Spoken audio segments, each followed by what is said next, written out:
It was a Tuesday evening in early October of 2017, 4 days before my wedding, and the back room of the Mansfield North Kingdom Hall smelled like vacuum powder and old paper. 3 men were already seated when Daniel and I walked in: Brother Thompson, Brother Weaver, Brother Kessler. A clipboard, a box of Kleenex pre-placed on the table. I was 18 years old. There is a meeting most people on the outside have never heard of. Inside the truth, you do not call it an interrogation. You call it a council session, a loving provision from Jehovah. A few elders, a few questions, a few scriptures, so the new couple can begin married life in unity. What it actually is, in that small back room with no windows, is a structured pre-wedding examination of 2 virgins by 3 men twice their age. They place a publication on the table called The Secret of Family Happiness, pink hardcover, chapter 5 marked, and they walk you through it line by line. I felt sick the entire time. I did not have a word for what I felt sick about. I have one now. If you are still here, sit with me through this one. I am not asking you to subscribe in the way an algorithm wants you to. I am asking you to stay in the room with me, the way these 3 men did not let me leave one. Drop a sentence in the comments, even 1 line, so the next bride searching at 2 a.m, 4 days from her wedding, knows another woman saw what she is about to walk into. The hallway smelled like floor polish and the lemon spray they used on the wood paneling. Mansfield North Kingdom Hall was a beige brick building shared with another congregation, a county road on one side, a thin strip of grass and a flagpole with no flag on the other. I had walked into that building every Tuesday and Thursday and Sunday for as long as I had been alive. My mother had pioneered out of that building for 30 years. My brother Michael had given his first public talk on that little wooden stage. I knew the squeak of every folding chair. I knew which fluorescent bulb in the back row buzzed louder than the others. I knew the door to the back room, a hollow core door painted off-white, a small brass handle that turned without a key. We were told to come at 7. Daniel picked me up at 6:40 in his ministerial servant suit, white shirt, dark tie, polished shoes. I wore a knee-length navy skirt and a cream cardigan buttoned to the top. My hair was past my shoulder blades because I had never cut it and would not cut it for another 8 years. He did not say much in the car. He held the steering wheel with both hands, 10 and 2, the way his father had taught him, and he said, "Brother Thompson is just going to walk us through a few things. It's a privilege.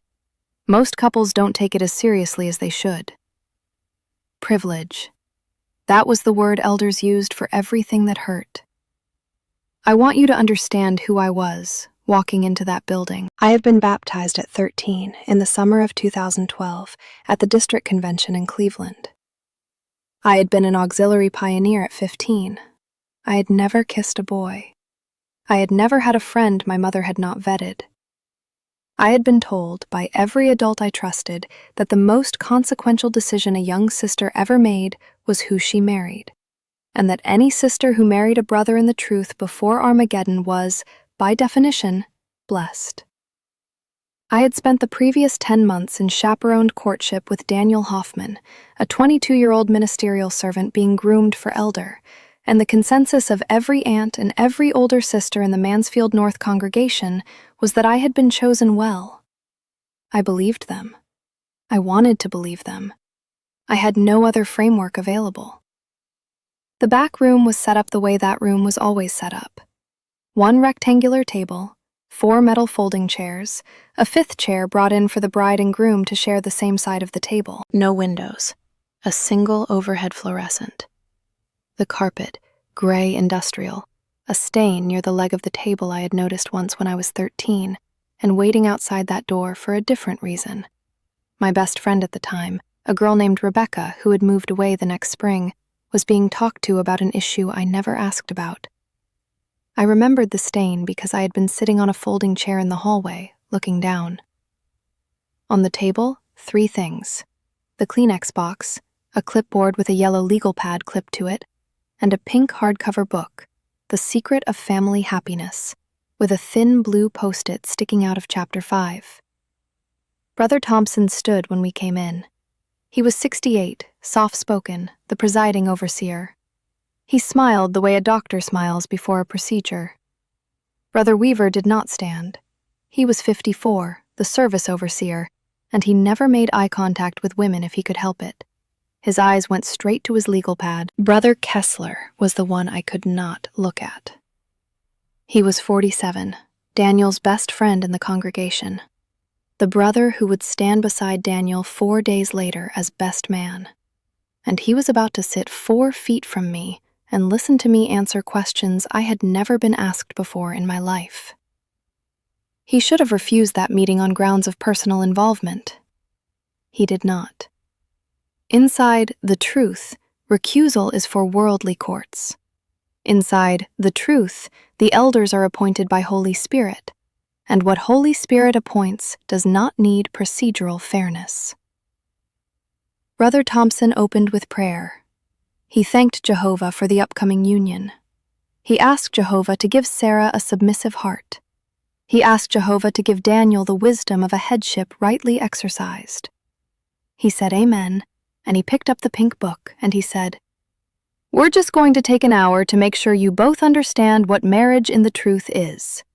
It's a privilege we extend to every couple before the wedding day." I want to step back from that room for a minute and explain what was happening, because if you have never sat inside a high-control religion, the architecture of it is invisible until someone draws the lines for you.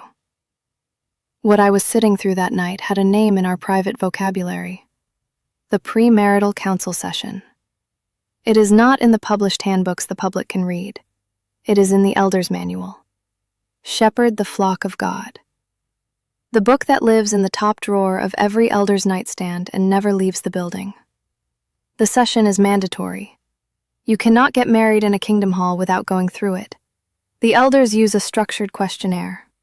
They cover a list of topics: submission, conjugal due, finances, family worship, in-laws, contraception in some congregations, the husband's right to make final decisions in all spiritual matters in all of them. They ask the bride to confirm, in front of the groom and then alone, that she understands her body in marriage is no longer her own to withhold. They use the phrase marital due because Paul used it in 1 Corinthians 7:3, and because Paul used it, 3 men in a back room get to ask an 18-year-old whether she has any reservations about fulfilling it. The doctrine they were applying is called headship.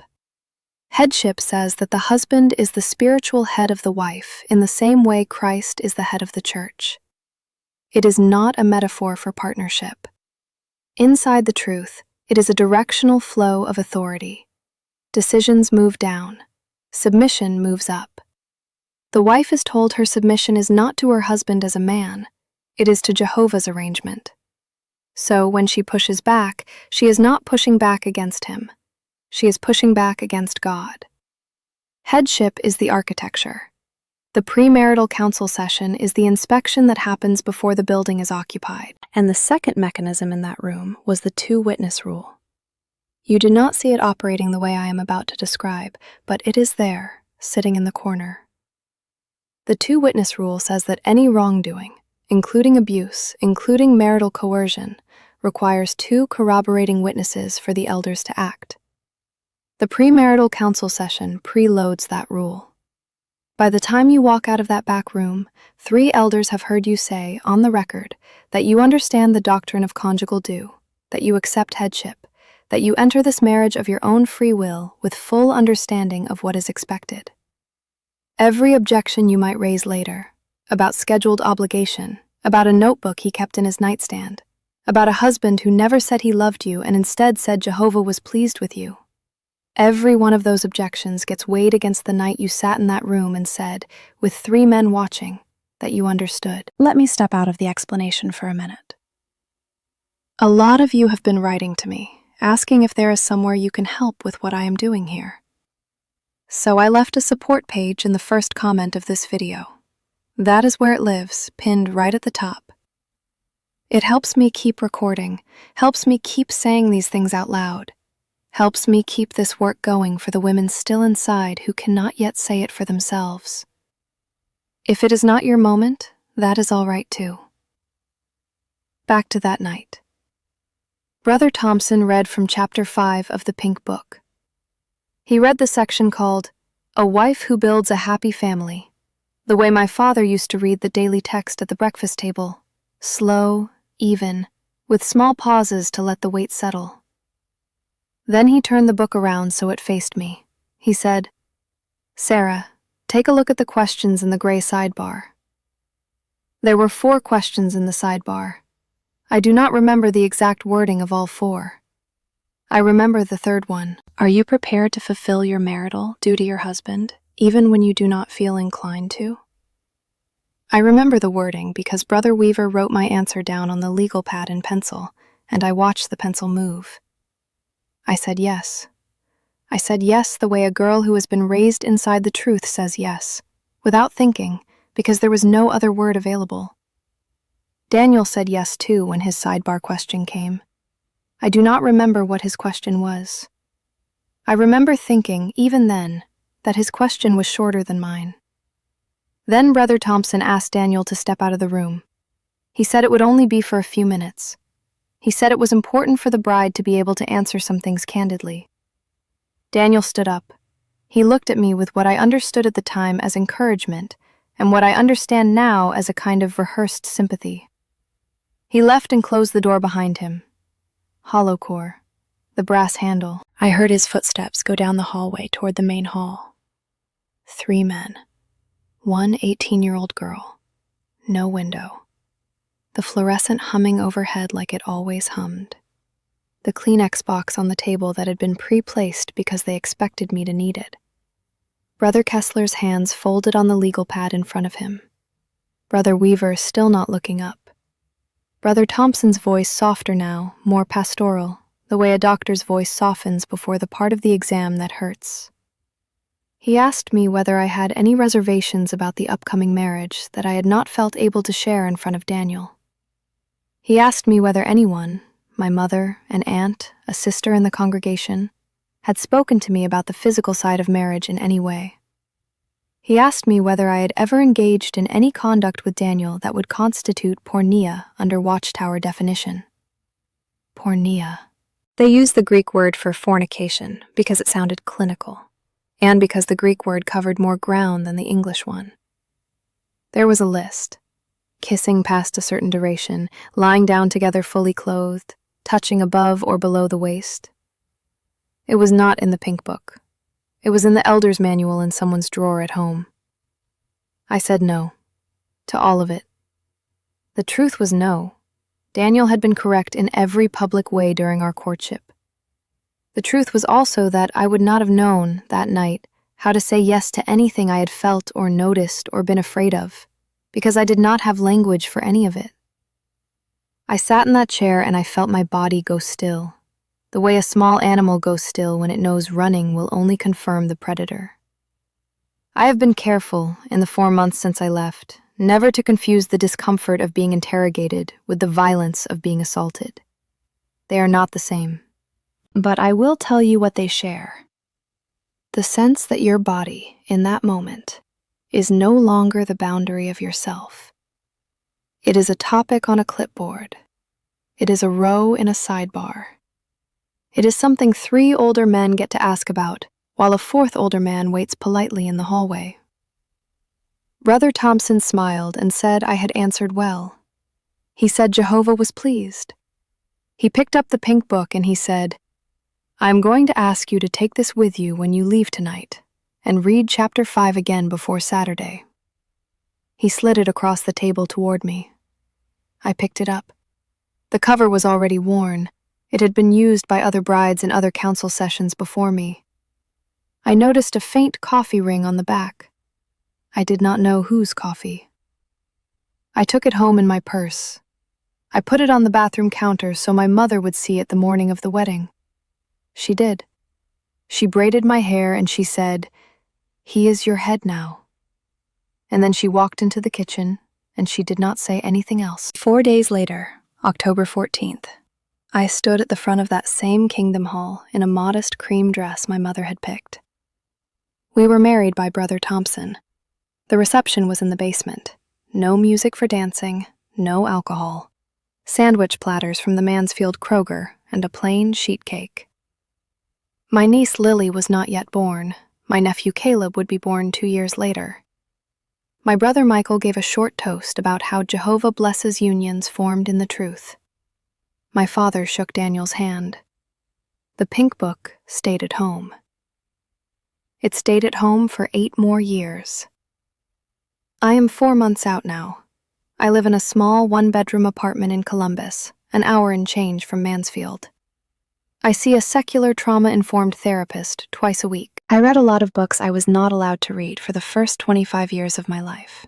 Novels, histories, a book about cults that was recommended in the second therapy session, a book about how children remember things adults do not want them to remember.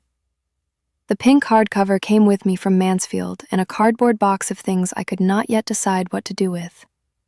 It is in the bottom of a closet now, with a few other publications I kept for the same reason: to remember what was actually said, in actual print, on actual pages, so that no one can ever tell me later that I imagined any of it. My brother Michael sent me a text in February that just said, "Praying for your return." I have not replied. Megan from the bakery, the worldly coworker who asked me, one afternoon over a tray of cooling sourdough, whether I ever got to choose anything just because it made me happy. She calls me every other Sunday. She is the only person from my old life who still calls me by my first name without a flinch. I cut my hair to my shoulders in February. I started learning how to cook for one. I have not been inside a Kingdom Hall since the night they announced my name from the stage, and I do not intend to ever again. I have thought a lot in these 4 months about what that premarital council session actually was. I do not think Brother Thompson was a cruel man. I do not think Brother Kessler enjoyed sitting in that room. I think they were 3 captives administering a rite that had been administered to them and to their wives and to their daughters, and they could not see the shape of the thing they were inside. The cruelty was structural. The cruelty was the questionnaire on the legal pad. The cruelty was the Greek word and the gray sidebar and the door closing softly behind a 22-year-old groom, while 3 men recorded an 18-year-old's answers in pencil. The system did the harm. The men were the hands of a system that had hollowed them out long before it asked them to hollow me. That distinction matters to me now in a way it could not have mattered to me at 18. Because if the cruelty had been personal, if Brother Thompson had hated me, if Brother Kessler had sneered, I could have hated them back, and I could have called what was happening evil, and I could have walked out. The cruelty was not personal. It was procedural. It was kind. It was administered the way a nurse administers a vaccine. That is what made it sick. If you grew up in a world where being interrogated about your body was called pastoral care, where saying yes was the only word the room had room for, where a girl 4 days from her wedding was handed a pink book with a post-it in it and told to read it again before Saturday, I see you. I want you to know that what made you sick that night was not weakness, was not unspirituality, was not a failure of the heart. What made you sick that night was the only honest part of you, and it was right. If you stayed with me all the way to the end of this one, thank you. The support link is in the first comment of this video if anything in this story reached you tonight. Freedom hurts less than obedience. I promise you that.